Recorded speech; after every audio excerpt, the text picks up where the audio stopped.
un homme de 57 ans se réveille de sa sieste et est pris subitement donc de vertiges et de nausées et de troubles de l'équilibre très importants qui vont se calmer assez rapidement, mais qui vont être accompagnés d'une amnésie globale transitoire, et donc cet individu est incapable de se souvenir de ce qui lui arrive au cours de la journée après cette crise-là. Et donc cette amnésie va durer jusqu'au lendemain, et lorsque le lendemain il va se réveiller, il n'aura plus de symptômes de type insuffisance vértébro-basilaire, et par contre, il aura une incapacité à se souvenir de ce qui s'est passé depuis la veille, depuis la crise initiale. Et donc, derrière ce tableau clinique-là, se cache une explication physiopathologique en lien avec le cercle artériel de la base du cerveau, plus connu sous le nom de polygone de Willis. Et donc, je vous propose de expliquer ce cas clinique qui est souvent décrit, donc cette espèce de tableau d'insuffisance vértébro-basilaire associé à une amnésie globale transitoire, en explorant l'anatomie du cercle artériel de la base du cerveau. Et ajoutons à cela, parce que à chaque fois qu'on apprend une structure anatomie, il faut la relier à, en tout cas pour ce qui est de l'anatomie médicale, à des éléments de clinique ou de pathologie ou de paraclinique, etc.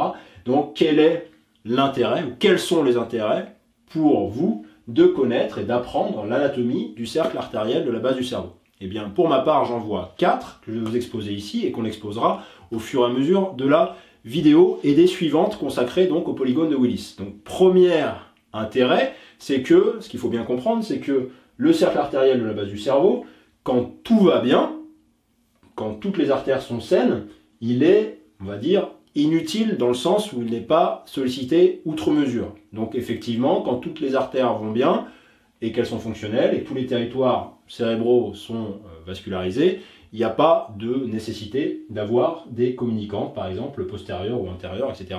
Le cercle anastomotique n'est pas sollicité. Mais évidemment, à partir du moment où vous avez des variations anatomiques particulières ou des atteintes pathologiques dégénératives à type de sténose, par exemple, eh bien, dans ces cas-là, bien souvent, en cas de troubles vasculaires supplémentaires, il est important de connaître justement les différentes variations anatomiques du cercle artériel pour comprendre la clinique décrite par tel ou tel patient en fonction des variations qu'il va présenter au niveau de ce polygone de Willis. Donc ça, c'est la première raison, une des principales, mais il y en a encore 3 autres. Donc la deuxième, c'est que pareil, on le décrit pas assez, mais au niveau du polygone de Willis, on a certes ce réseau anastomotique entre les cérébrales postérieures et les cérébrales moyennes et antérieures, mais on a également le point de départ de très nombreuses artères, qui sont donc des artères principalement à destination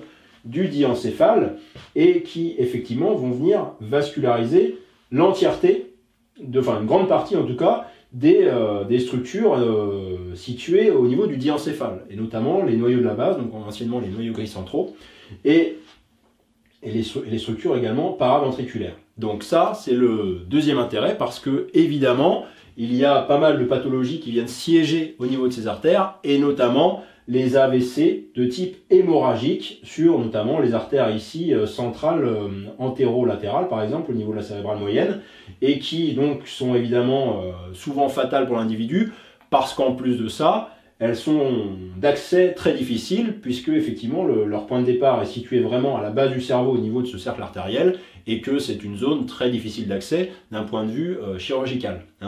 Donc ça, c'est le deuxième point.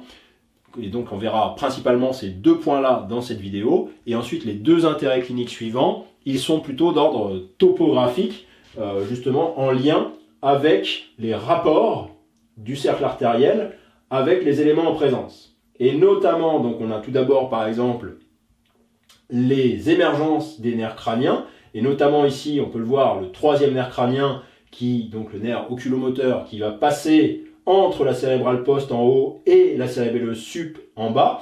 Et donc ce passage-là du nerf entre 2 artères va présenter entre guillemets un point de faiblesse du nerf. Encore une fois, si tout va bien, ça ne pose pas de problème. Si le nerf peut bouger, etc., et suffisamment n'est pas comprimé ou écrasé, il n'y a pas de problème. Mais à partir du moment où vous avez une atteinte vasculaire, par exemple, de type anévrismal, une extasie de l'artère cérébrale postérieure, eh bien le nerf va pouvoir se retrouver pincé, comprimé entre les deux artères susnommées, et du coup ensuite on peut avoir des phénomènes déficitaires sur le territoire du troisième nerf crânien ici pour cet exemple-là. Donc, troisième intérêt, connaître les rapports du cercle artériel, du polygone de Willis, avec les structures nerveuses, notamment émergentes, donc certes autour du polygone, mais on peut le voir aussi au niveau, par exemple, du 6 ici, donc s'il y a le nerf abducens, qui lui aussi va être compris parfois entre une pince vasculaire, entre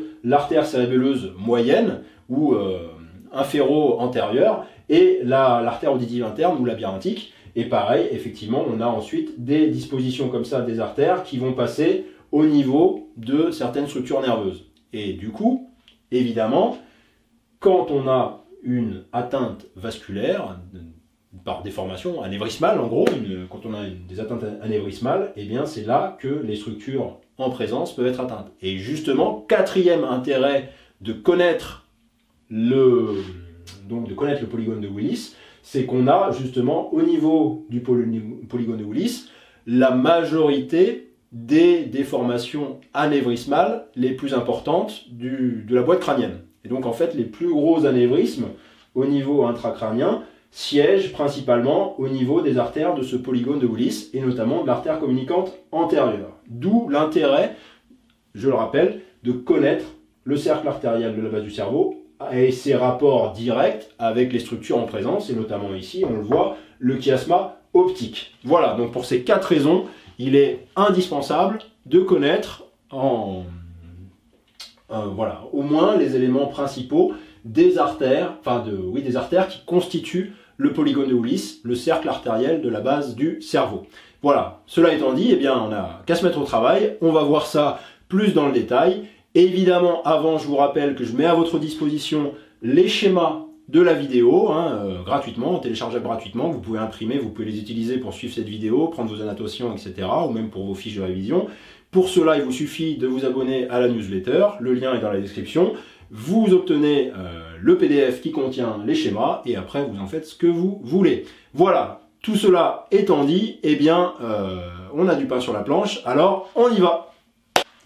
Le cercle artériel de la base du cerveau, autrement appelé polygone de Willis, est une structure vasculaire artérielle anastomotique qui réunit les 3 grands axes artériels qui vascularisent la totalité de l'encéphale, à savoir en avant les 2 systèmes carotidiens internes droit et gauche, et en arrière le système vertébro-basilaire qui se termine par les artères cérébrales postérieures. Donc c'est un réseau anastomotique qui est situé à la face profonde de l'encéphale, donc au niveau de la base du cerveau, comme son nom l'indique, et donc qui va, comme on va le voir, s'étaler autour du chiasma optique en avant et de l'espace interpédonculaire en arrière, au niveau du mésencéphale, ce qui fait qu'effectivement, le polygone de Willis sera à la fois, on va dire, chiasmatique, et à la fois, situé au niveau de la région, on va dire, des tractus optiques et du chiasma optique, et en arrière de l'espace, on va dire, infundibulo-tubérien, donc infundibulo pour l'infundibulum de la glande hypophysaire, et tubérien pour le tuber cinéreum. Sur une vue supérieure de la base endocrânienne osseuse, on va avoir ici, donc juste, je rappelle un petit peu les éléments ici, on a en avant ici les 2 canaux optiques, en arrière desquels on va retrouver ici les processus clinoïdes antérieurs droit et gauche, et ici on va avoir la selle turcique, et de part et d'autre on va avoir les sillons carotidiens. Puis en arrière on aura le clivus, et de part et d'autre on aura donc les pyramides pétreuses ici de l'os temporal, avec les foramens déchirés et la sortie du canal carotidien. Et ici on aura évidemment le foramen magnum, avec ici on a représenté la moelle spinale cervicale. Et du coup de la même façon, comme on va le voir, je le représenterai après, le polygone de Willis va s'étaler autour donc du chiasma optique, comme on l'a déjà dit, et évidemment de la selle turcique. Il est donc situé ici, donc vraiment, il est collé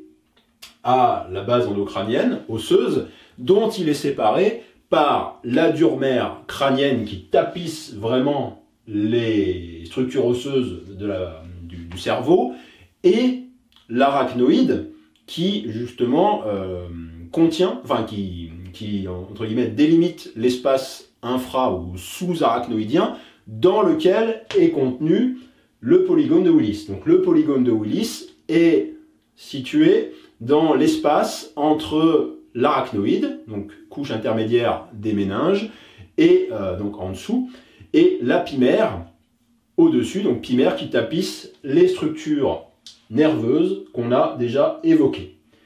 Donc le polygone en question, cette cercle artériel à la base du cerveau, est en fait classiquement décrit comme un septagone qui du coup naît de la réunion donc des trois arbres artériels que j'ai déjà évoqués, que je vais représenter ici pour y voir plus clair. Donc on va commencer avec en orange un peu saumon ici le système vertébro-basilaire qui se termine ici, comme je le représente, par les artères cérébrales postérieures. Je ne vais pas rentrer dans le détail des branches collatérales du système vertébro-basilaire ici, puisque ce n'est pas la question. Je rappelle juste ici que, comme son nom l'indique, le système vertébro-basilaire naît de la réunion des deux artères vertébrales, branche collatérale principale des artères subclavières droite et gauche. Donc, je en profite pour représenter les artères vertébrales, puisque pour le cas clinique qui nous occupera à la fin de cette vidéo, ça a son importance. Donc, système vertébro-basilaire avec artère cérébrale postérieure et l'artère basilaire ici. On range, donc qui représente environ 20% du débit sanguin artériel allant aux structures encéphaliques. Et ensuite, en rouge, on va avoir, on l'a déjà dit, les systèmes carotidiens internes, droit et gauche. Donc là, je représente ici la terminaison des artères carotides internes en leurs deux branches terminales, à savoir l'artère cérébrale moyenne, anciennement l'artère sylvienne, ici. Donc ACM, on va mettre ici, on va le mettre en dessous, vous comprendrez pourquoi après. Et l'artère cérébrale antérieure. Donc pareil, ici je ne représente pas toutes les branches collatérales qu'on peut rencontrer à cet endroit-là de la carotidienne interne. On va représenter que celles qui nous intéressent pour la question du polygone de Willis. Donc, à nouveau, donc ici, bien sûr, on est donc sur une vue inférieure, donc avec effectivement l'avant comme ceci. Donc c'est la même orientation que ce schéma. Après, on viendra placer les artères sur ce schéma-là et sur l'autre schéma. Mais voilà, on a donc nos trois éléments principaux, nos trois arbres artériels, qui vont être réunis par des artères communicantes. Donc on a une artère communicante antérieure ici, qui réunit les deux artères cérébrales antérieures, comme ceci. Et donc cela vient former le segment antérieur de notre losange, enfin de notre losange, pas du tout, excusez-moi, de notre septagone, donc avec un côté comme ceci, antérolatéral, un côté antérieur et un côté antérolatéral gauche. Voilà. Et ensuite, donc on a le segment postérieur qui est formé par l'angle formé par la naissance, l'origine des deux artères cérébrales postérieures, droite et gauche. Voilà, donc segment antérieur, segment postérieur, on a déjà 1, 2, 3, 4, 5 côtés à notre septagone. Il en reste 2 qui vont naître de la réunion, enfin qui vont être formés par la réunion entre les arbres artériels carotidiens droit et gauche et le système vertébro-basilaire via les artères communicantes postérieures, que je représente ici, qui sont classiquement décrites comme des branches collatérales de l'artère carotide interne avant sa terminaison en ces deux branches terminales. Donc, on a maintenant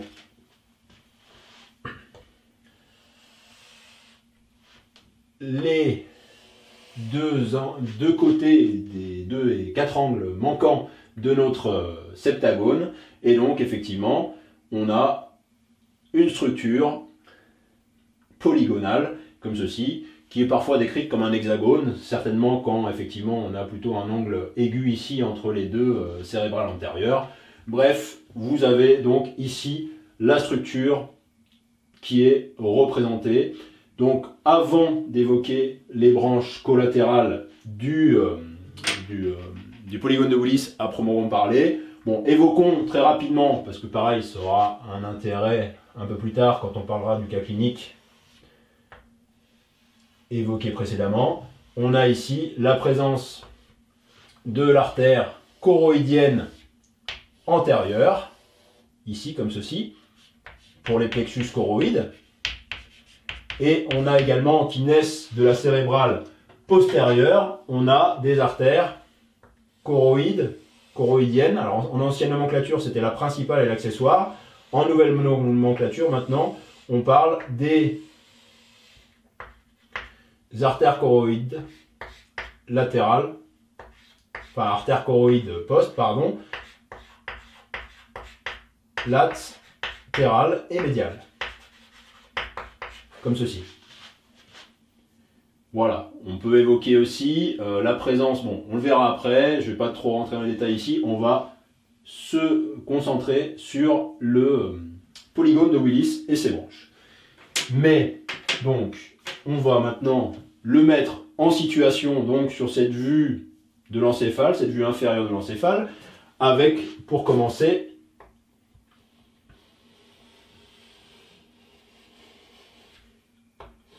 l'artère basilaire, anciennement tronc basilaire, ici, qui naît, donc qui se termine, qui naît de la réunion des deux artères vertébrales, droite et gauche, passe par le foramen magnum, comme on le verra sur l'autre vue, et qui passe entre les racines, entre les radicelles, on va dire, de la racine médulaire du 11. Parce que je ne l'ai pas détaillé ici, j'ai fait apparaître quelques nerfs crâniens, l'émergence de certains nerfs crâniens. Ici, évidemment, on est au niveau du 11, le 10, le 9. Ici, c'est le 12. Donc, rapport. Et ici, c'est C1, c'est la racine antérieure motrice du premier nerf cervical, qui est d'ailleurs, précisons-le, uniquement motrice. Il n'y a pas de territoire sensitif au niveau de C1. Ensuite, on a le 8, le 7 et le 7 bis, l'intermédiaire de Vriesberg. Et ensuite, là, on a le 5, évidemment, avec sa racine sensitive, sa racine motrice. Et ensuite, évidemment, le 5,1, c'est l'ophtalmique. Le 5,2, c'est le maxillaire. Et le 5,3, c'est le mandibulaire. Et ensuite, on a le 4. Donc, le 2, nerf optique ici. Et en avant, ici, on a le nerf olfactif. Enfin, le tractus olfactif. Et évidemment, si vous êtes vigilant, vous avez remarqué qu'il manquait effectivement le 3e nerf crânien et le 6e nerf crânien. On va les évoquer parce que justement, ils ont des rapports assez importants avec justement les structures que l'on est en train d'évoquer. Donc, on l'a déjà dit, l'artère basilaire ici, comme ceci, qui se termine en artère cérébrale postérieure, droite et gauche. Les artères cérébrales postérieures, je vous renvoie à la vidéo qu'on fera sur ces artères. Elles vont se diriger obliquement en haut, en dehors et progressivement en arrière, puisqu'elles vont venir contourner le mésencéphale, l'isthme, pour ensuite, petit à petit, se diriger vers le foramen de la tente du cervelet pour traverser, justement, pour quitter la fosse cérébelleuse et ensuite rejoindre donc la fosse crânienne dans sa partie postérieure, la fosse cérébrale dans sa partie postérieure et se diriger progressivement vers le lobe occipital. Donc elle va vasculariser en partie en donnant des artères temporales. J'ai dit lobe occipital, c'était le lobe temporal ici. Donc en donnant des artères temporales et évidemment on va se diriger vers le lobe occipital en arrière qui n'est pas représenté ici. Hein. Voilà pour ce qui est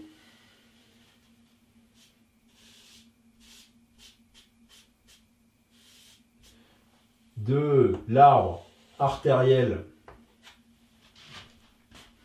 vertébro-basilaire.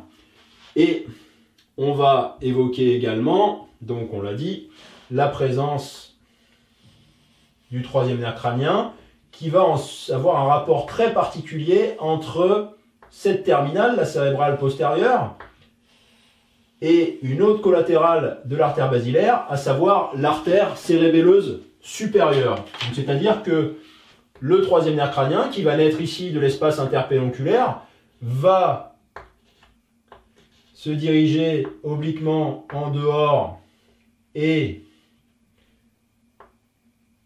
en avant, et passer, comme ceci ici, entre l'artère cérébrale postérieure au-dessus et l'artère cérébelleuse supérieure en dessous. Et donc, ce que je voulais évoquer avec vous, parce que ça va avoir une incidence importante, comme on le verra dans la deuxième partie de cette vidéo, consacrée plus à la topographie donc la topographie vraiment détaillée, parce que là on fait un peu de topographie, mais on fera de la topographie plus détaillée dans la deuxième partie de cette vidéo, et justement pour parler notamment, pour évoquer l'intérêt clinique de connaître donc l'anatomie du polygone de Willis, comme on l'a vu en introduction de cette vidéo. Donc un des 4 intérêts cliniques, c'est justement l'atteinte éventuelle de certains nerfs crâniens par des anévrismes, notamment des déformations, des pathologies vasculaires au niveau du polygone de Willis. Et donc connaître les liens intimes entre les structures nerveuses et notamment les émergences des nerfs crâniens et la constitution et la situation en détail topographique du cercle artériel de la base du cerveau permet ensuite en clinique, en cabinet, de comprendre certains symptômes que peuvent présenter certains patients au niveau notamment de troubles déficitaires neurologiques, notamment sur les nerfs crâniens. C'est un exemple pour cette vidéo. Et donc, justement, puisqu'on parle du passage un petit peu dans une zone un petit peu, on va dire, de faiblesse du troisième nerf crânien, donc entre l'artère cérébrale postérieure et l'artère cérébelleuse sup, qui peuvent établir une véritable pince dans certaines situations, quand vous avez notamment la présence ici d'un anévrisme par exemple, eh bien on a la même chose au niveau de l'émergence, souvent par un tronc commun, de l'artère cérébelleuse moyenne ou inféro-antérieure, et donc souvent avec un tronc commun avec l'artère auditive interne ou labyrinthique. Et donc, la naissance du synésième nerf crânien se fait donc au niveau du sillon bulbo-protubérantiel, et donc le nerf peut passer entre les deux branches du tronc, voilà, avec donc l'artère cérébelleuse antéro-postérieure, et donc la branche labyrinthique ou, en nouvelle nomenclature, auditive interne. Et là, pareil, en cas d'atteinte vasculaire de cette petite tronc artériel, eh bien, on peut avoir des répercussions sur le sixième nerf crânien, donc l'abducens, donc nerf on va dire, de la motricité extrinsèque de l'œil, et du coup des répercussions sur ce nerf-là et donc sur le muscle droit latéral de l'œil. Voilà, cela étant dit, on continue de placer sur cette vue-là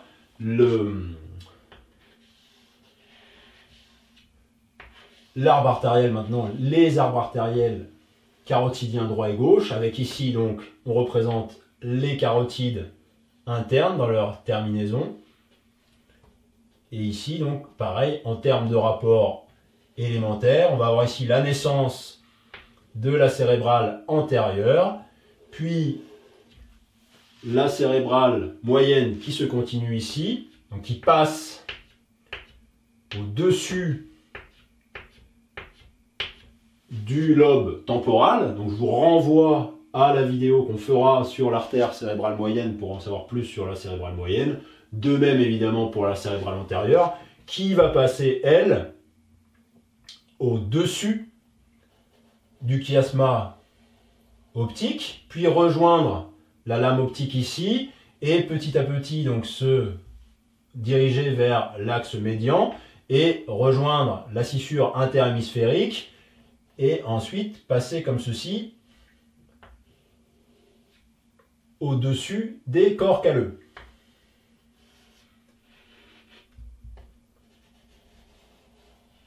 Voilà. Donc on va représenter comme ceci les deux artères cérébrales antérieures, la cérébrale moyenne.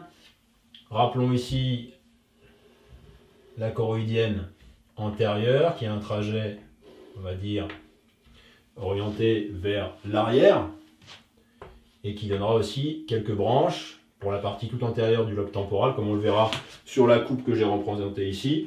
On aura une distribution de certaines artères au niveau du lobe temporal. Donc ça, pareil, je place tous ces petits éléments-là par rapport au cas clinique qu'on va détailler à la fin de cette vidéo.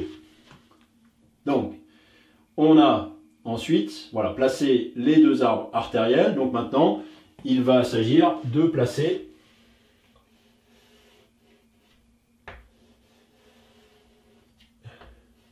notre polygone avec donc l'artère communicante antérieure dans sa disposition classique qui est située juste en avant du chiasma optique, même plus près que ce que j'ai représenté. Là, il y a un espace un peu trop important.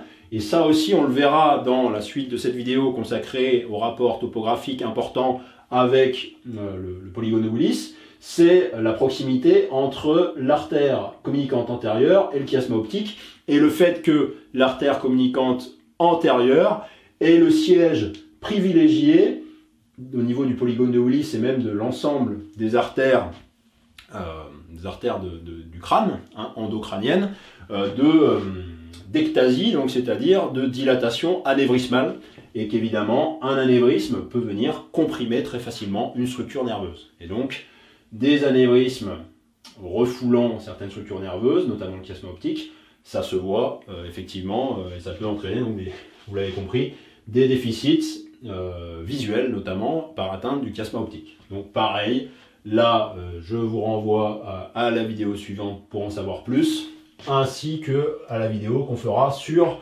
les voies optiques et leurs atteintes. Voilà. Ensuite donc, on représente les artères communicantes postérieures, ici, et on a la constitution donc du cercle artériel de la base du cerveau, à nouveau, mais in situ sur les structures cérébrales, avec, donc je vous le rappelle, en avant le chiasma optique et en arrière l'espace interpédonculaire. Enfin, on va représenter la même chose à cet endroit-là. Donc cette fois, pour changer, on va commencer par les artères carotides internes, donc qui arrivent dans la boîte crânienne via donc la portion pétreuse de l'os temporal. Donc ici, je vous rappelle, ce sont les pyramides pétreuses avec le foramen lacérum, donc anciennement trou déchiré antérieur, et le canal optique, puisque le foramen lacérum effectivement est un orifice de la base du crâne, mais qui n'a pas de contenu, on va dire, enfin, il n'y a pas de contenu réel par rapport aux autres foramen de la base du crâne. À noter d'ailleurs, bon, tant qu'on y est, on peut les nommer puisque je les ai représentés. On a ici les canaux optiques, droit et gauche, la fissure orbitaire supérieure ici, de part et d'autre.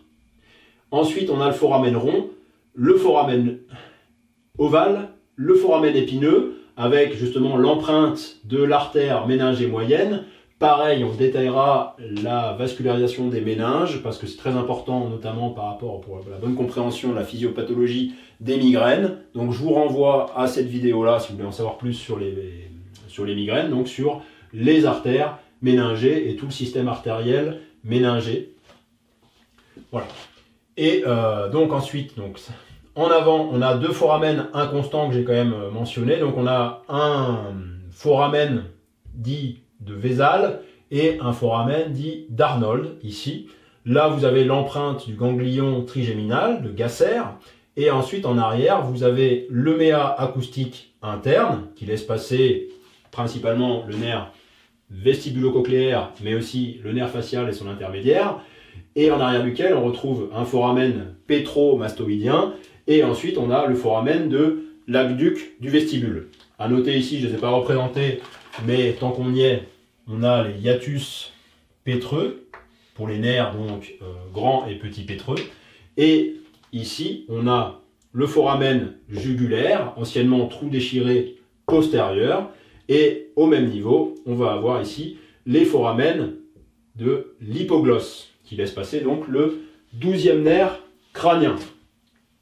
Et évidemment ici, je l'ai déjà évoqué, le foramen magnum. Voilà, donc on représente l'arrivée de la carotide interne gauche, ici, et sa division en deux branches, terminale, principale. Donc la communicante, la cérébrale antérieure. Voilà, et ici, on peut représenter également le chiasma optique. Voilà, comme ceci.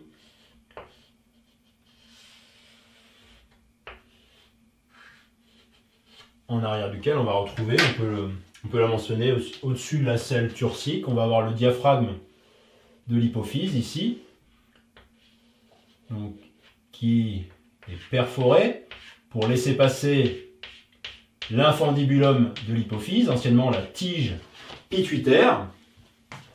Donc pareil, on peut représenter la tige pituitaire en question, ça a son importance au niveau de notre question sur le polygone de Willis. Donc,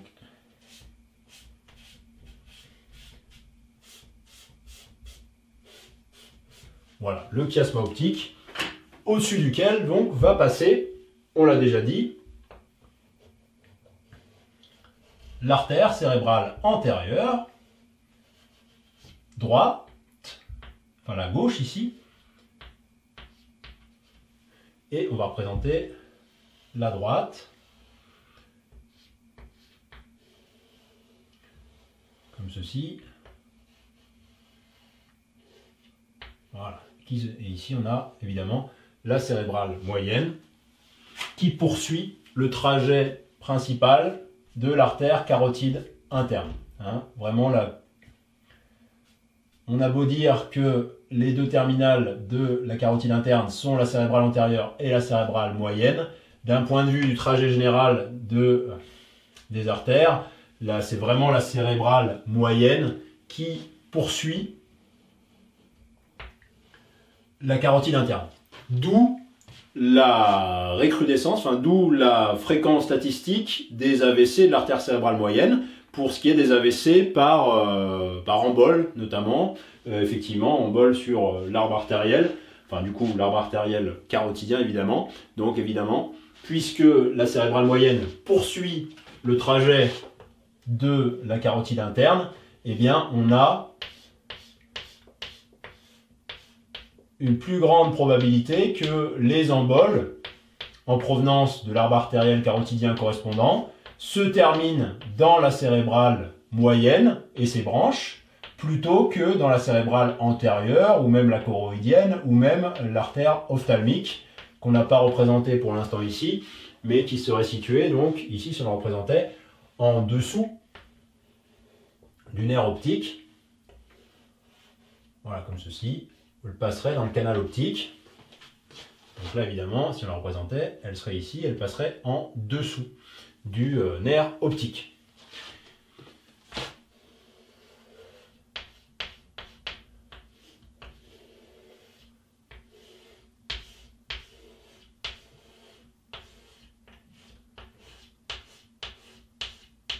Voilà pour les artères carotides qui donc, après avoir traversé la portion pétreuse de l'os, eh bien, cheminent donc au niveau des sillons carotidiens et notamment dans le sinus carotidien. Parce que là, on ne le représente pas, mais évidemment, l'artère, à cet endroit-là, au niveau du sillon carotidien, est englobée par le sinus carotidien. On peut représenter tout de suite l'artère communicante antérieure, donc on l'a dit, située juste en avant du chiasma optique. Et ensuite, on va représenter le système vertébro-basilaire.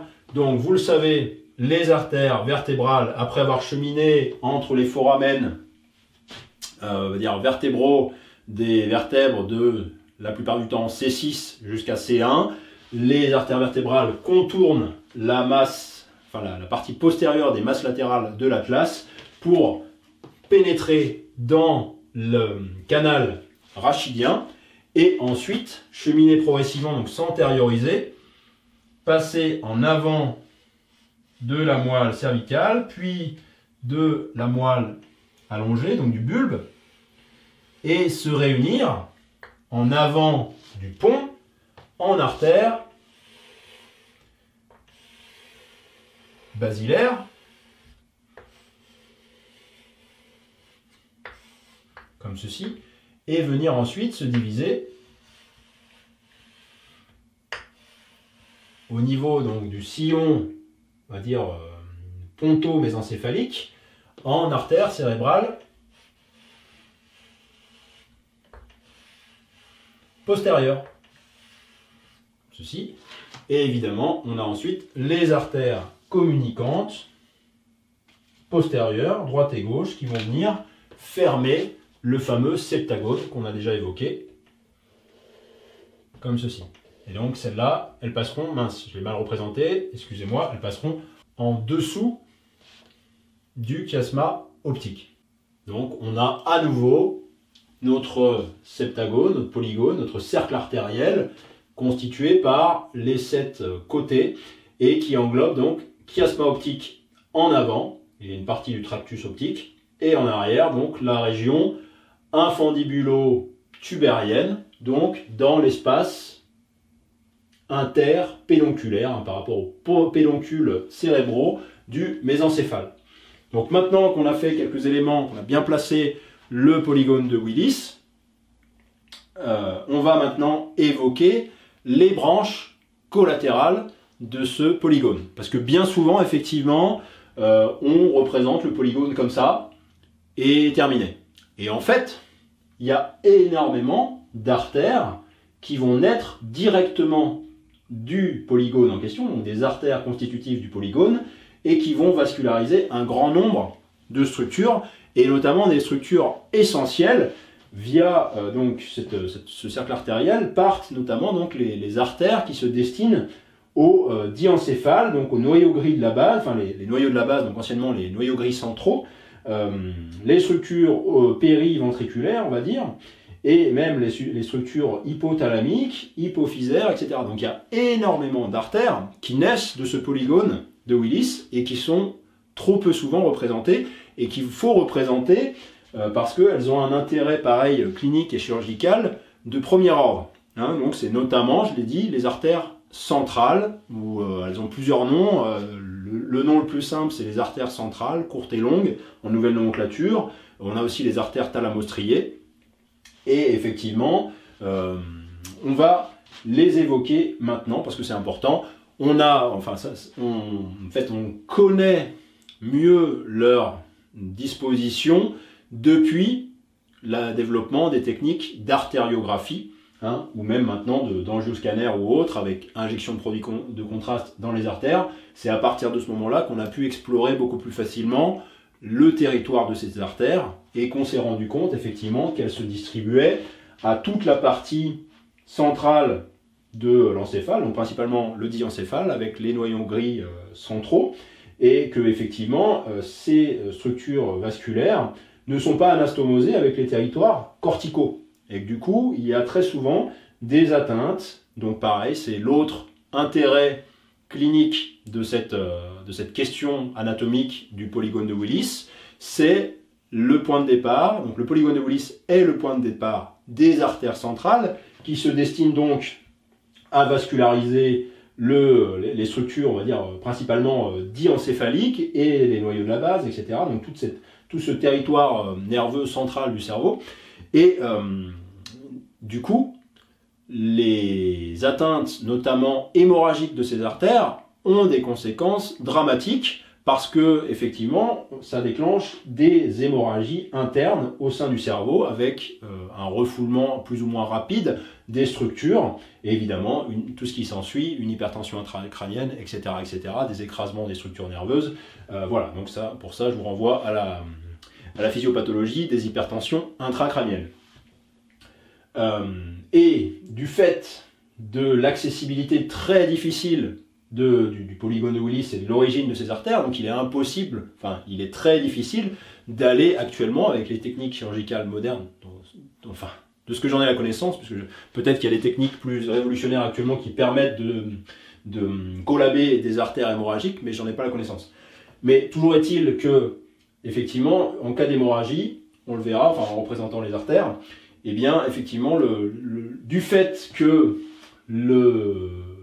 l'accès au polygone de Willis, au cercle artériel de la base du cerveau est très difficile, eh bien, il est très difficile d'intervenir sur les atteintes vasculaires, les pathologies vasculaires de ces artères centrales, et thalamostrie. Voilà. Donc, évoquons maintenant les artères, les branches collatérales du cercle artériel de la base du cerveau.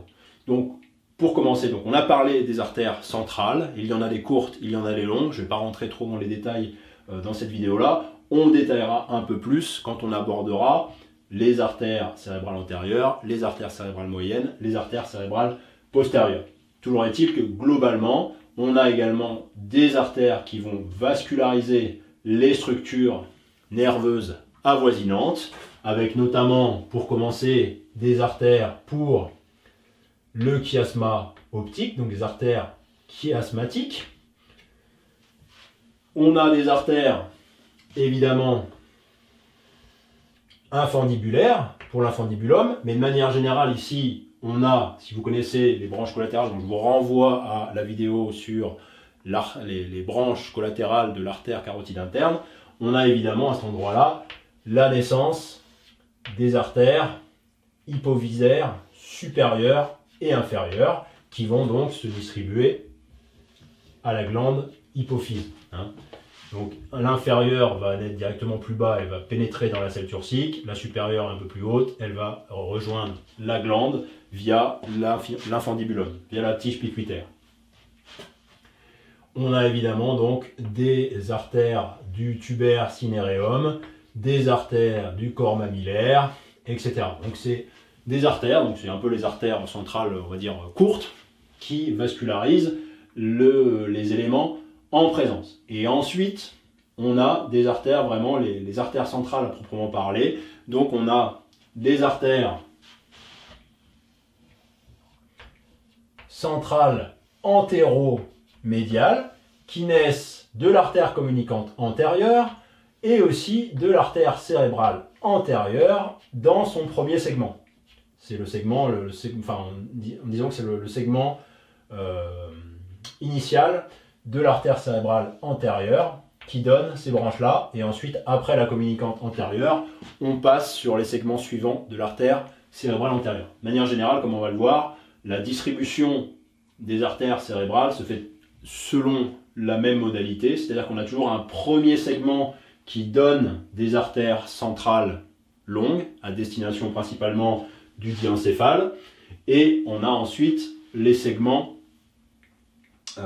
qui suivent, qui donnent les artères à destination principalement du cortex. Et donc là, on est sur les artères, on l'a dit, centrales antéro-médiales. On a donc forcément des antérolatérales, sauf que les antérolatérales ne sont pas des branches qui appartiennent directement au polygone de Willis, mais qui sont, pareil, les branches qui naissent du premier segment de l'artère cérébrale moyenne. Donc je vous les évoque ici, même si elles sont un petit peu hors du cadre. Mais voilà, puisqu'on parlait des antéromédiales, j'évoque ici les antérolatérales qui vont elles aussi donc pénétrer, évidemment là je les représente comme ça, il faut bien penser, comme on va le voir sur la vue qu'on va faire ici sur la coupe, qu'elles viennent pénétrer en fait ici dans les structures nerveuses. Et donc ici, voilà, on a les espaces, je ne l'ai pas mentionné ici, mais on a les espaces perforés antérieurs, ici, droit et gauche, qui donc laissent passer, donc qui sont perforés par quoi? Par ces fameuses artères, qui sont souvent grêles et très nombreuses, et ce qui rend justement, comme je l'ai dit, la chirurgie très difficile en cas d'atteinte hémorragique de ces artères. Et donc on a les espaces perforés antérieurs, et ici on a l'espace perforé postérieur, qui, vous vous en doutez, sera également, lui, perforé par des artères centrales, évidemment. Donc justement, on en parlait. Donc, évoquons également ici la présence, en provenance de la carotide interne, d'une artère hypothalamique, donc, puisque l'hypothalamus est situé juste dans cette région-là, sous le troisième ventricule, et donc les thalamus, que je vais représenter ici. Et donc, on a ensuite les artères centrales postéro-médiales, comme ceci. Parmi elles sont parfois détaillées des artères un peu plus importantes, de par leur calibre, qu'on appelle en général les artères thalamostriées antérieures. Et vous en doutez, s'il y a des thalamostriées antérieures, il y en a au moins des postérieures. Et donc, effectivement, les postérieures vont naître des artères cérébrales postérieures, comme ceci. Et pareil, elles vont venir perforer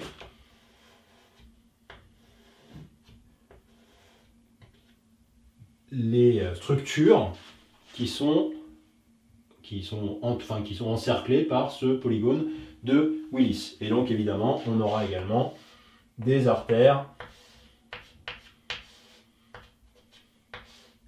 centrales postéro-médianes, et on aura notamment, donc on aura un groupe dit perforant, et on aura également un groupe dit paramédian, qui naît vraiment de la terminaison de l'artère basilaire et de l'origine des cérébrales postérieures, et qui va à la fois se destiner aux structures diencéphaliques et également aux structures mésencéphaliques ici, puisqu'on va avoir une vascularisation du mésencéphale qui se fait via justement l'artère basilaire et les artères cérébrales postérieures. Pour cela, je vous renvoie à la vidéo sur l'anatomie des artères basilaires et sur la vidéo consacrée à l'anatomie des artères cérébrales postérieures. Cela étant dit, évoquons également, normalement j'ai fait le tour sur ce qui est des artères cérébrales, enfin des artères collatérales du polygone de Willis. À noter pareil, une artère qui ne fait pas partie à proprement parler de la distribution collatérale du cercle artériel, mais qui est souvent associée, c'est l'artère centrale longue, anciennement télencéphalique, mais qu'on appelle aussi, qui est plus connue d'ailleurs sous le nom de récurrente, artère récurrente de Hübner.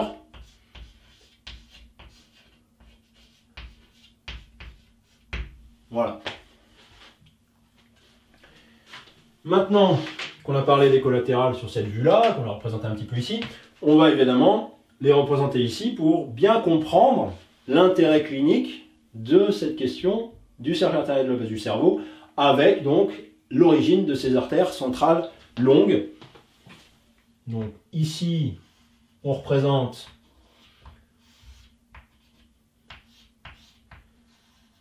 Alors j'ai pas mis la bonne couleur, je viens de me tromper dans le code couleur. Évidemment ici c'est représenté en orange. On a les artères cérébrales postérieures qui vont donner donc ces branches thalamo-striées. Donc striées en référence au striatum et thalamo en référence au thalamus. Comme ceci, donc on a une vascularisation qui va se faire, du thalamus qui va se faire à cet endroit-là, donc la partie postérieure, parce qu'évidemment là on est en coupe, donc on est plutôt sur une partie postérieure, on a une coupe qui passe ici par les corps mammillaires, on va dire. On va représenter le niveau de la coupe. Voilà, donc le niveau de la coupe est ici, on passe par les corps mammillaires qui sont représentés ici, hein, et donc on a ensuite également ici, donc j'ai représenté en coupe, je l'ai pas, si je l'avais mentionné tout à l'heure, on a ici l'hippocampe, donc une partie du lobe temporal dédiée au processus de mémorisation, et comme vous le rappelle, ça va avoir une importance pour expliquer le cas clinique qu'on a évoqué en début de vidéo. Et donc ensuite on a, on peut représenter ici, donc on a représenté l'idée des artères encéphaliques, enfin des artères longues, centrales, qui ensuite vont être évidemment accompagnées par des branches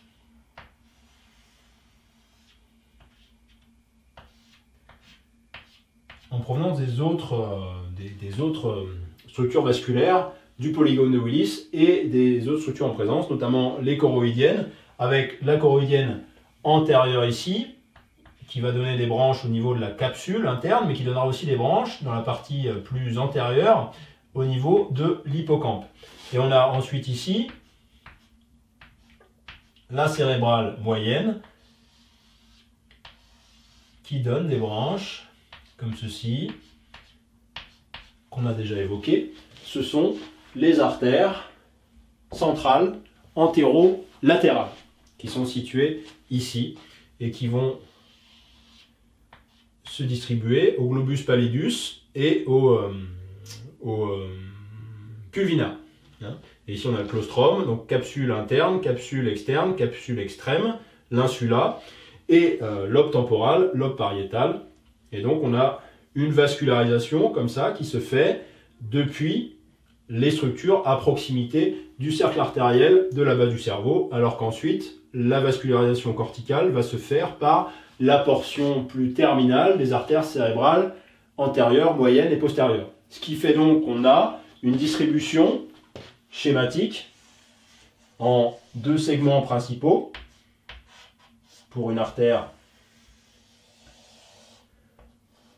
cérébrale, auquel on peut ajouter les artères choroïdiennes qui ont un petit peu la même disposition, c'est-à-dire qu'on a un premier segment ici, A, qui va donner des branches centrales, comme ceci. Quelle que soit l'artère cérébrale, elles le font toutes, elles donnent toutes des branches centrales. Et ensuite, on a vraiment le segment B qui, lui, va donner des branches. Alors, il y aura sûrement encore quelques branches centrales, centrales, mais après, on va avoir des branches corticales, principalement. Et en fonction du degré d'atteinte de l'artère en question, dans les cas d'AVC par thrombus, par exemple, par une sténose liée à un embole, par exemple, on va avoir en fonction de la localisation de l'embole, du thrombus, on va avoir une symptomatologie qui va être plus ou moins importante en fonction du niveau d'atteinte. Et donc, évidemment, si l'atteinte se fait plus précocement et qu'elle touche aussi les artères centrales, les conséquences de la VC seront souvent associées de phénomènes neurovégétatifs très importants, puisqu'en général, les atteintes du diencéphale ont plutôt une symptomatologie de type neurovégétative, avec des grandes atteintes au niveau justement des fonctions, je viens de le dire, neurovégétatives. Alors qu'ensuite, les atteintes ici de la partie corticale vont plutôt avoir des répercussions sur toute la somesthésie, certes, enfin somesthésie et les autres sens, pardon, je vais y arriver, et la motricité volontaire ou involontaire, donc plutôt les phénomènes, plutôt des phénomènes lésionnels, des symptômes liés à justement l'atteinte de zones corticales, et donc principalement en interaction avec le milieu extérieur et avec les autres. Mais pareil, je vous renvoie à chaque vidéo correspondant à chaque artère pour en savoir un peu plus sur le type de symptomatologie que provoque l'atteinte de telle ou telle artère. Voilà, je ne rentre pas plus dans le détail de la distribution artérielle de au niveau de cette coupe. Pareil, effectivement, ce n'est pas l'objet de la vidéo. C'était juste pour bien vous faire comprendre un des intérêts cliniques de la bonne connaissance du polygone de Willis. C'est donc la naissance des artères centrales qui ont donc un rôle crucial à jouer dans la vascularisation des parties diencéphaliques du cerveau, qui n'ont pas d'anastomose avec les territoires corticaux et qui sont très difficiles d'accès d'un point de vue chirurgical de par la situation du polygone de Willis à la partie la plus profonde de la boîte crânienne. Et du coup, effectivement, une des atteintes principales de ces artères-là, ce sont les atteintes hémorragiques, c'est-à-dire les hémorragies spontanées au niveau d'une ou plusieurs artères qui vont créer du coup un phénomène d'hémorragie interne qui va progressivement refouler les structures nerveuses à proximité et entraîner des symptômes plus ou moins rapidement en fonction du degré d'écoulement de sang. Voilà, maintenant on va parler d'un autre intérêt clinique évidemment du polygone de Willis, ce sont les conséquences des variations anatomiques de ce polygone. Parce que, une fois encore, je vous le rappelle, un cercle artériel, quand toutes les artères sont saines et que tous les territoires sont vascularisés normalement, peu importe qu'il y ait des artères communicantes ou pas, puisque si toutes les artères vont bien et que si tous les territoires sont irrigués, ça ne pose pas de problème. Au niveau fonctionnel, c'est fonctionnel.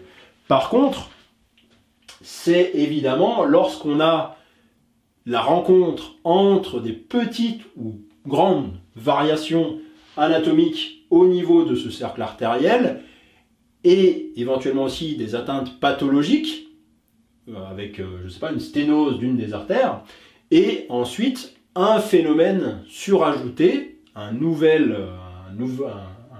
problème au niveau vasculaire qui vont entraîner des problèmes importants et qui vont empêcher la suppléance.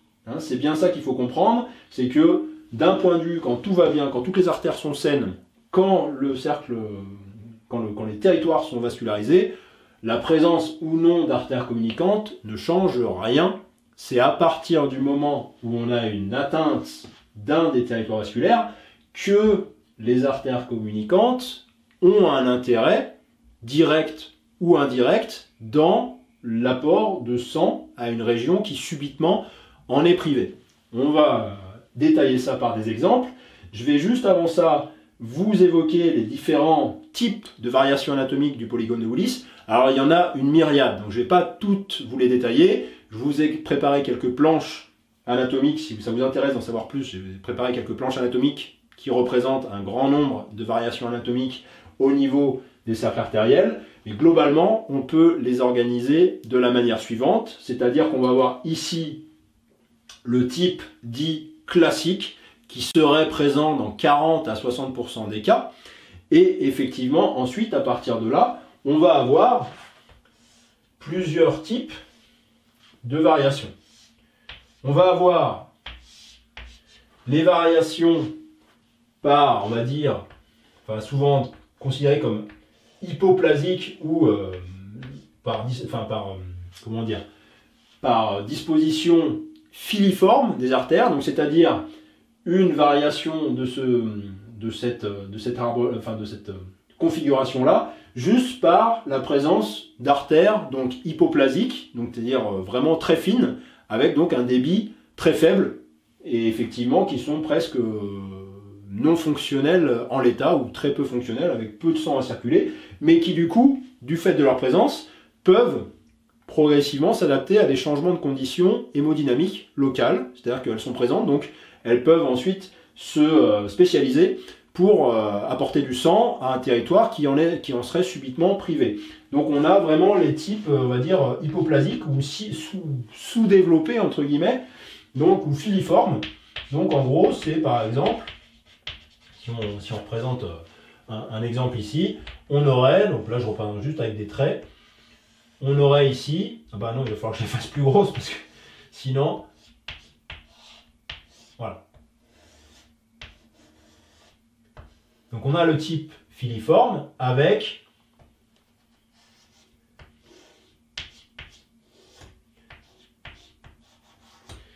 voilà, juste une petite artériole comme ça qui représente la communicante postérieure.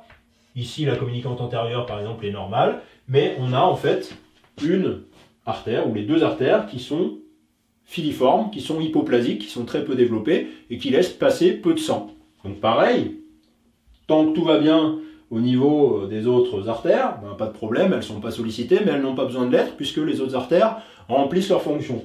Par contre, à partir du moment où vous avez une atteinte, je ne sais pas, sur l'artère basilaire, une atteinte, un thrombus, une sténose qui se produit sur la terminaison de l'artère basilaire, ça vient priver d'oxygène la partie postérieure du cerveau, hein, tout le cervelet et tout le tronc cérébral, donc c'est pas rien, donc ça entraîne en général un AVC à type d'insuffisance vertébro-basilaire, et du coup, si cet AVC est brutal, évidemment, bah, les signes vont être très importants, puisque la suppléance va avoir du mal à se faire au niveau des communicantes postérieures, puisqu'elles sont très peu développées. Mais si l'individu survit à cet AVC, eh bien, effectivement, et qu'il ne finit pas à l'état de légume, eh bien, effectivement, les artères vont pouvoir se développer progressivement et apporter le sang manquant au territoire de la cérébrale postérieure, qui en est privé de par la sténose. Et donc, c'est pareil, si la sténose se produit de manière insidieuse, de manière progressive au niveau de l'artère basilaire, eh bien, les artères communicantes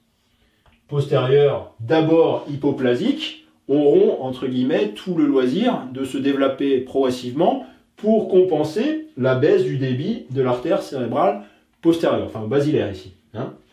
Donc tout est une question aussi de brutalité de l'apparition des phénomènes et de capacité du système à se réguler à un instant T. Si les artères sont trop hypoplasiques et que le thrombus est trop violent et d'apparition brutale, on va avoir des phénomènes lésionnels qui peuvent être même fatals pour l'individu, puisqu'ils touchent quand même le tronc cérébral, le cervelet et une bonne partie du lobe occipital et temporal. Donc, ce qui fait que même si la personne survit, elle peut garder des séquelles très importantes. Hein.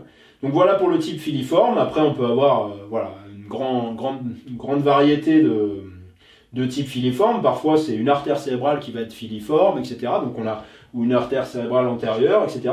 Ça peut être la conséquence d'un mauvais développement, on va dire, embryonnaire, notamment. Hein.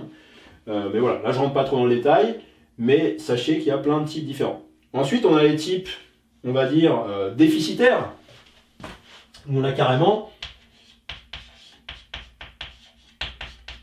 une absence.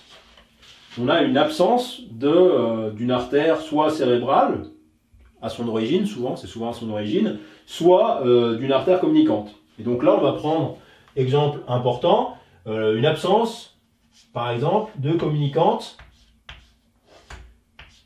postérieure, ce qui fait que les deux, on a un cercle artériel de la base du cerveau qui est tronqué,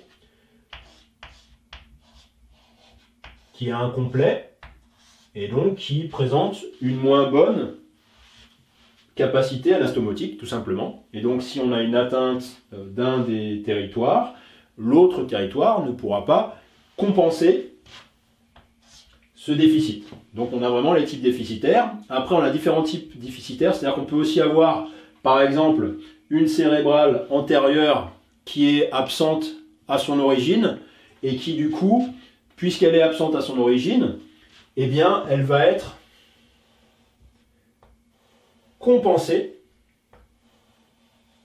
par la communicante antérieure qui va se spécialiser et venir grossir comme ceci. Donc là, on représente un type déficitaire par absence de l'origine de la cérébrale antérieure, ici, comme ceci. Donc la cérébrale antérieure gauche est absente, et du coup, c'est la communicante antérieure et la cérébrale antérieure droite qui vont progressivement se développer pour répondre aux besoins sanguins de la cérébrale antérieure sur son trajet post-polygonal, post-basal. Et voilà, donc c'est un autre type de polygone déficitaire, mais vous voyez là, on a une adaptation qui se met en place et qui fait que, effectivement, on a justement une suppléance possible. Et évidemment, ça rend la chose plus fragile parce que si dans cette configuration-là, on a une atteinte de l'artère cérébrale antérieure unique, eh bien, on va avoir des phénomènes lésionnels, des symptômes qui vont toucher les deux territoires des artères cérébrales antérieures au lieu d'une, et il n'y aura plus de possibilité de suppléance. Parce que si vous aviez vos deux cérébrales antérieures dans leurs segments basaux, eh bien, effectivement, en cas d'atteinte de cette même artère cérébrale antérieure droite, eh bien, la cérébrale antérieure gauche aurait pu compenser le déficit en passant par la communicante antérieure. Et dans la mesure où elle n'est pas là, en cas d'atteinte de la cérébrale restante, forcément, les phénomènes lésionnels de l'AVC, de l'accident vasculaire cérébral, sont beaucoup plus importantes. Donc évidemment, voilà, ça revient à dire ce que je dis depuis le début, c'est que l'altération, enfin, que le polygone de Willis, quand toutes les artères vont bien, n'a pas d'intérêt à proprement parler, il n'est pas sollicité plus que ça. C'est à partir du moment où vous avez des pathologies vasculaires et des modifications, des variations anatomiques spécifiques, que les choses peuvent se gâter. Et donc, dernier type, entre guillemets, c'est le type, on va dire, redondant, qui lui, du coup, est un petit peu l'opposé des deux autres, où en fait, on a des formations qui sont donc doublées. C'est souvent le cas au niveau de la communicante antérieure, où la communicante antérieure, on peut le représenter ici, peut être dédoublée, parfois même, je crois, triplée. Donc c'est-à-dire qu'on a deux communicantes antérieures, et dans le même ordre d'idées, en termes de redondance, on a parfois, qui va venir accompagner les artères cérébrales antérieures dans leur trajet péricaleux, on a parfois une artère péricaleuse médiane qui donc vient renforcer la vascularisation du corps calleux. Donc là évidemment, en cas de pathologie, sur même une artère communicante antérieure, l'autre artère communicante antérieure peut prendre le relais et du coup on a une redondance importante au sein du système. Parfois effectivement ces redondances-là sont liées à des problèmes, à des vestiges de formation des vaisseaux, formation on va dire embryonnaire des vaisseaux, et donc on a des vaisseaux surnuméraires qui restent là alors qu'ils auraient dû disparaître entre guillemets pour rejoindre la forme un petit peu classique, mais chez certains individus ils restent, et évidemment soit ils sont complètement collabés et ils n'apportent rien au réseau anastomotique, soit ils finissent par bien se développer, s'adapter et apporter de la redondance dans le système et faire que pour certaines atteintes vasculaires de ces artères, on va dire intracérébrales, eh bien il pourra y avoir une suppléance supplémentaire et donc une capacité à survivre ou à encaisser certaines pathologies de manière plus efficace. Et donc, pour finir avec cette vidéo, évoquons également quand même, donc c'est pas à proprement parler un type de variation anatomique, c'est plus justement une conséquence, on va dire, c'est à côté des trois types, donc filiforme, déficitaire et redondant, on a par exemple les atteintes pathologiques tout simplement par notamment sclérose d'une artère ou de plusieurs artères qui donnent donc aussi une artère finalement équivalente d'une artère hypoplasique. C'est une artère dont le débit se réduit progressivement, ce qui fait que le sang le débit sanguin est plus faible, voire il peut finir par être nul sur une artère. Donc tout ça peut être compensé, si l'apparition de la sclérose se fait de manière progressive, tout ça peut être compensé progressivement par l'artère homologue, quand c'est possible, donc quand les conditions anastomotiques sont réunies. Mais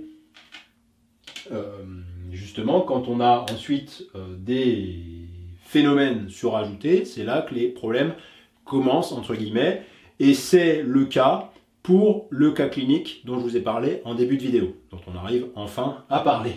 Donc, je vous le rappelle, il s'agissait d'un individu, donc on va dire c'est un homme de 57 ans, qui justement, après une sieste, se réveillait avec des symptômes de type vertige, nausée, sensation vraiment de mal-être, donc trouble de l'équilibre, etc. Et effectivement, surtout, la particularité, c'est qu'il avait une amnésie globale transitoire, donc une incapacité à se souvenir des événements récents qui a duré plusieurs heures, qui a duré donc quasiment 24 heures, et progressivement, la mémoire lui est revenue. Et donc, dans ce cas clinique-là, l'explication est la suivante, c'est que la personne, après avoir fait les examens, déjà, elle a rapporté qu'elle avait déjà eu ce type de phénomène antérieurement. Elle avait déjà connu 3 épisodes de cette sorte-là. Et du coup, en fait, après examen, on se rend compte que cet individu-là a tout d'abord une artère vertébrale, droite ou gauche, peu importe, hypoplasique, donc sous-développée. Donc ici, on a en fait un individu qui a une artère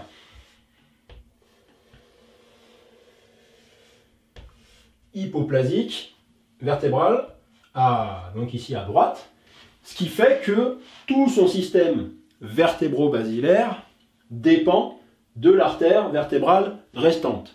Donc autant dire que si l'artère vertébrale gauche ici est atteinte, eh bien c'est tout le système vertébro-basilaire qui va en faire les frais. Et vous me direz, oui d'accord, mais il y a les communicantes postérieures. Effectivement, si on a une atteinte de la vertébrale, sachant que la vertébrale gauche, sachant que la droite est hypoplasique, on peut se dire que malgré tout, peut-être après un petit temps d'adaptation, on va avoir la mise en place de phénomènes de suppléance vasculaire artérielle sur les artères cérébrales postérieures. Effectivement, c'est le cas chez quelqu'un qui a ses artères communicantes postérieures. Or, dans ce cas-là, il y a de fortes chances que l'individu en question présentait des malformations ou des déformations des artères communicantes postérieures. Ce qui fait que, en fait, il a très certainement donc rencontré le problème suivant, c'est que en dormant, il a pris une position de tête, et ça c'est souvent rapporté, donc, notamment par Peter Duss, dont je tire le cas clinique ici, que je suis en train de vous exposer.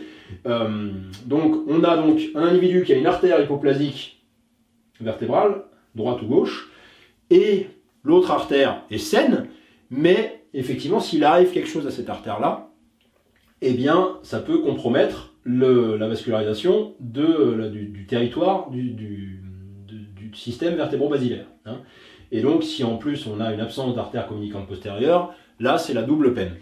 Et c'est ce qui se passe ici, c'est que chez cet individu-là, qui va faire une sieste et qui va déclencher les symptômes au réveil de la sieste, en fait, il y a de fortes chances que dans la sieste, et donc comme ça je vous dis, c'est quelque chose qui est souvent rapporté, c'est souvent au réveil d'une nuit ou au réveil d'une sieste que les gens d'un coup vont être pris de phénomènes qui sont liés directement à une insuffisance vertébro-basilaire et qui sont donc parfois accompagnés de ces fameuses amnésies globales transitoires, donc impossibilité de se souvenir des événements récents et impossibilité même à engrammer les souvenirs en permanence. Ce qui veut dire que la personne, une fois qu'elle aura fini sa crise, elle aura un trou noir, un blackout sur toute la période où les phénomènes, où le processus s'est déroulé. Et donc ce qui se passe, c'est qu'on a donc un individu qui va dormir et qui va se retrouver en fait dans une situation où il va entraîner, de par une souvent une inclinaison, une légère rotation, une inclinaison, une extension de la tête avec une légère rotation, il va entraîner un phénomène de compression pendant la sieste ou pendant la nuit sur l'artère vertébrale restante, saine, et du coup l'autre est hypoplasique, donc il n'y a pas de sang qui passe par celle-là. Donc si l'artère saine est touchée, elle va être comprimée plus ou moins longtemps, donc le débit sanguin va être réduit progressivement au niveau du système vertébro-basilaire, ce qui va entraîner, évidemment, vous l'avez compris, une souffrance du tissu nerveux au niveau du territoire vertébro-basilaire. Hein. Et du coup, d'un coup, quand la personne se réveille, elle est prise de vertige, de nausées, de sensations de mal-être et de perte de l'équilibre très importantes qui sont liées en fait à la perturbation, à l'atteinte du système vertébro-basilaire, du cervelet, etc. Et l'amnésie, elle, n'est pas un symptôme qui est souvent rapporté par justement les gens qui souffrent d'insuffisance vertébro-basilaire. Hein. Et du coup, ce qui se passe là dans ce cas très spécifique, en tout cas c'est l'hypothèse, c'est que l'artère cérébrale postérieure vascularise donc une bonne partie du lobe temporal en lien avec donc les branches de la cérébrale moyenne et notamment la choroïdienne antérieure qui va plutôt vasculariser la partie antérieure du lobe temporal, et pour ce qui est de la cérébrale postérieure, on va avoir une vascularisation sur les parties, bon, certes antérieures aussi, donc il y a deux territoires qui se croisent à cet endroit-là, mais ensuite plutôt postérieure. Et pareil, si on a une absence de communicante postérieure, eh bien on va avoir une souffrance également des lobes temporaux et des parties hippocampiques de ce lobe-là. Et du coup, de la mesure où l'hippocampe participe de la mise en, la mise en forme des souvenirs via la création de nouvelles connexions neuronales et de nouveaux neurones, eh bien, en cas d'atteinte prolongée des deux artères cérébrales postérieures, on va également avoir une ischémie au niveau d'une partie de l'hippocampe.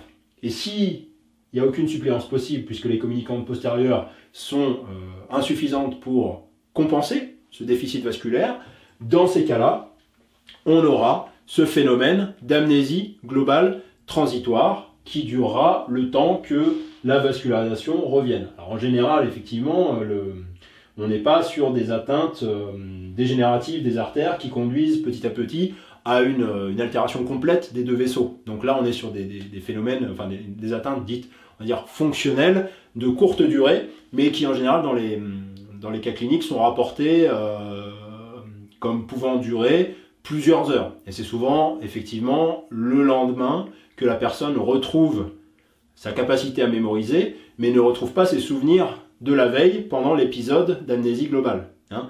Et justement, effectivement, comme on le comprend, c'est que la personne, pendant cet instant-là, dans la mesure où, au niveau hippocampique, on avait un déficit d'apport sanguin, on avait une fonction déficitaire au niveau de la production de neurones et de connexions neuronales associées au souvenir, à la création de souvenirs. Et du coup, évidemment, on a ce phénomène d'amnésie et ce phénomène de trou noir, de blackout, avec une incapacité pour la personne à se souvenir de ce qui s'est passé pendant les heures de la crise. Donc voilà, c'était un exemple concret tiré donc d'un manuel de clinique donc je vous recommande la lecture de Peter Duss, et qui explique l'intérêt de connaître l'anatomie du cercle artériel de la base du cerveau, du polygone de Willis, mais surtout ses principales variations, puisque c'est surtout ces variations et ces altérations qui vont expliquer un grand nombre de pathologies ou de phénomènes lésionnels, de symptômes surajoutés à des cas qui normalement sont plus limités, entre guillemets, et donc qui peuvent expliquer pourquoi chez un individu, tel AVC de telle artère ou tel étau artériel va être nettement plus grave de par la disposition du cercle artériel chez cet individu. Voilà, je vous remercie de votre attention.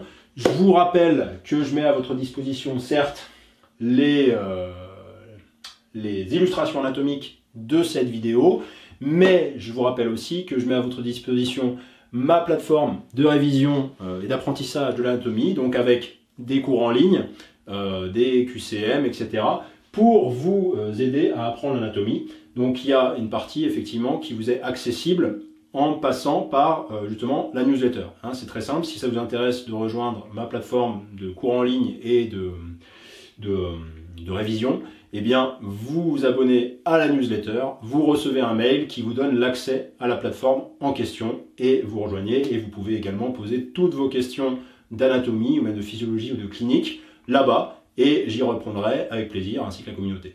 Voilà, je vous remercie pour votre attention et je vous dis à la prochaine. Allez, ciao!